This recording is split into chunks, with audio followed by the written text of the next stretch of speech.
সেই একই রুটিন। সকালবেলায় উঠলাম, ওঠার পর রেডি হয়ে নিচে গেলাম। নিচে যাওয়ার পর মাকে বললাম চাটা দিতে। চাটা খেয়ে টেয়ে ভাবলাম আজকে হয়তো বৃষ্টি হবে, কিন্তু বৃষ্টিটা তো আর হলো না।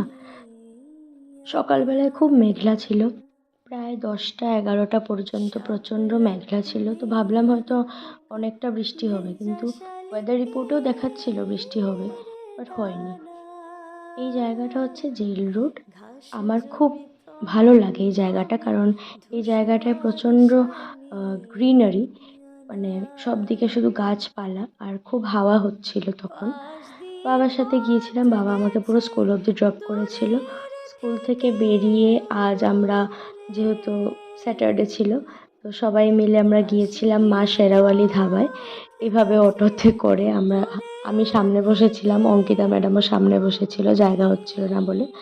সবাই ঢুকে পড়েছি আমরা মা শেরাওয়ালিতে, কারণ আজ আমরা কেউ টিফিন নিয়ে যাইনি। তো ওখানে গিয়ে আমরা রুটি, হান্ডি চিকেন এইসব অর্ডার করেছিলাম, এগুলো খেয়েছি। খুব ভালো খাবার ওখানের, সবাই যেতে পারো ওখানে খেতে।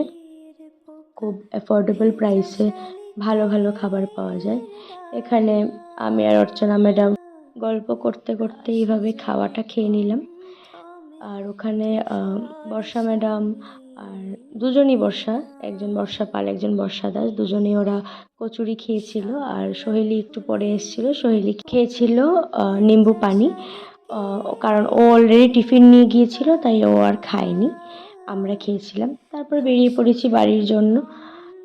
প্রচণ্ড রোদ ছিল তখন, বিশাল রোদ। বাড়ির জন্য রওনা দিয়ে বাড়িতে এসে তারপর চান টান করে অনেকক্ষণ আজ ঘুমিয়েছি, অনেক দিন পর, কারণ আজ টিউশন ছিল না। তারপরে ঘুম থেকে উঠে রেডি হয়ে আবার একটু বেরিয়েছিলাম, বন্ধুদের সাথে একটু ঘুরতে গিয়েছিলাম। অনেক দিন পর আজ গিয়েছিলাম ওভার দি টপ, মানে ওটিটি। খুব সুন্দর একটা জায়গা, সবাই হয়তো চেনো। প্রচণ্ড সুন্দর একটা জায়গা, ভালো গান বাজনা হয়, ভালো খাবার দাবার ওখানে। খুব খুব একটা অন্যরকম অ্যাম্বিয়েন্স অন্য ক্যাফেগুলোর থেকে। ওপর থেকে তুমি মানে রুফটপ থেকে গোটা শিলচরটাই হয়তো দেখা যায় ওখান থেকে।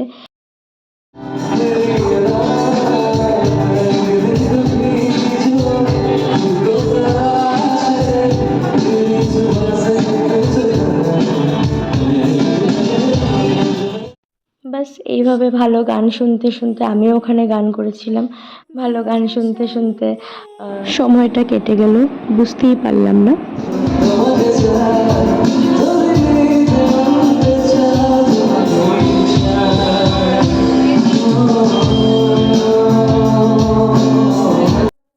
আজ গোটা দিনটাই খুব মিউজিক্যাল ছিল। সকালবেলা স্কুলেও প্রচণ্ড বেশি মিউজিক ক্লাস ছিল, এবং রাত্রেবেলা ওইভাবে সুন্দর গান শুনতে শুনতে ডিনার করে একটু পরেই বাড়ি ফিরেছিলাম।